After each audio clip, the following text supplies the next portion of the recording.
Hey everyone, I want to comment on the article first. It's always very generic but informative. One of the pieces of information that surprised me the most was about the 15 million young people that can be diagnosed with a mental health disorder that don't even know it, and that only 7% get applicable help from a professional to their mental health needs. As far as the NPR stories are concerned, nurses have a responsibility not only to take care of our for our children in schools physically, you know, take care of them physically.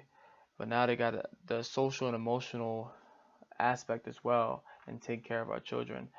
And the lack of training that they have, little to no education that they have, it makes it a very challenging thing to assess for nurses. And now it's a top priority is this mental health, assessing mental health issues, especially at the position of a nurse. And I think that should be solely focused as a school as a whole in assessing our mental health of our students. We seen the long-term effects it has, especially when growing up into adolescence and to adulthood. It definitely has a prolonged effect. So I think it's very important for not only schools but the district as a whole to make it a top priority to educate our teachers at the schools, just signs of mental health, any mental health, is anxiety, if it's social, if it's emotional, we need to, determine those signs and get help. It's very difficult to do that because budget constraints are restricting, schools of even getting a school therapist or behavior therapist um, at particular areas, especially at the kindergarten and first grade. I have experience with that.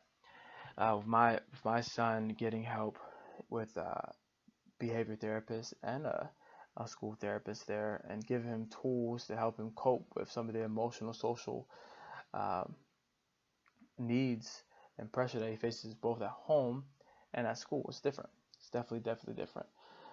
Um, but definitely getting more, making this a top priority, getting a budget into bringing a therapist or a behavior therapist into these schools to help our children, especially at the younger levels. Um, and then just education, education, education. Continue to make this an annual thing or a monthly thing, and reminding our teachers signs, especially from high school all the way down to the kindergarten, uh, relaying signs, having help, call lines, all that stuff to help students get out so nothing happens to them going forward. Thank you.